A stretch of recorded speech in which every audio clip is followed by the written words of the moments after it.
இயேசு கிறிஸ்து சிலுவையில் தன் இறுதி துளி ரத்தம் வரைக்கும் நமக்காக சிந்தி மரித்து 3ஆம் நாள் உயிர்த்தெழுந்த நிகழ்வை கொண்டாடும் பண்டிகைதான் ஈஸ்டர். இந்த பண்டிகைக்கு முன் 40 நாட்கள் உபவாசம் இருப்பதைத்தான் லென் நாட்கள் என்று சொல்லுகிறோம். ஆஷ் வெனஸ்டே என்ற சாம்பல் புதனில் தொடங்கி ஈஸ்டர் பண்டிகையில் முடிவடைகிறது.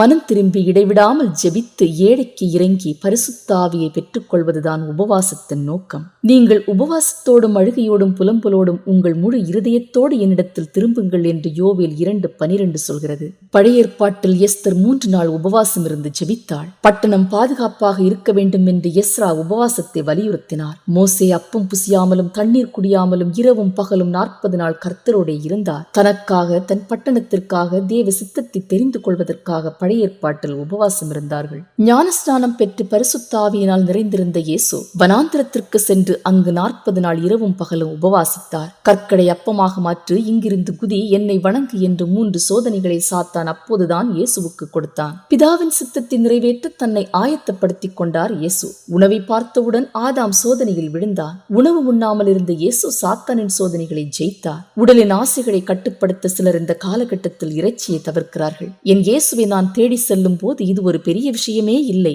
என்பதை நாம் சுட்டிக்காட்டுகிறோம். நீங்கள் உபவாசிக்கும் போது மாயக்காரரை போல் முகவாடலாயிராதேயுங்கள் என்று மத்தேயு 6:16 சொல்கிறது.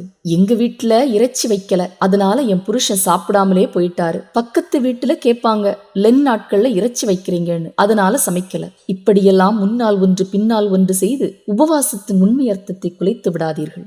தேவன் படைத்ததெல்லாம் நல்லதாயிருக்கிறது, ஸ்தோத்திரத்தோடு ஏற்றுக்கொள்ளப்படுமாகில் ஒன்றும் தள்ளப்படத்தக்கதல்ல என்று 1 தீமோத்தேயு 4:4 சொல்கிறது. ஒருவன் எந்த பதார்த்தத்தையும் புசிக்கலாம் என்று நம்புகிறான், பலவீனனோ மரக்கறிகளை மாத்திரம் புசிக்கிறான் என்று ரோமர் 14:2 சொல்கிறது. ஒருவர் சாப்பிடுவதை குறித்து மற்றவர்கள் தீர்ப்பிடக்கூடாது என்பதை தெளிவுபடுத்த இந்த வசனம் எழுதப்பட்டிருக்கிறது. வேதாகமத்தில் இறைச்சி தவிர்ப்பது கட்டாயமில்லை. ஆன்மீக ஒடுக்கத்தை கற்றுக்கொள்வதற்கான காலகட்டம் இது. சாதாரண ஜெபத்திற்கும் உபவாசித்து ஜெபிப்பதற்கும் ஒரே ஒரு வித்தியாசம் தான் இருக்கிறது.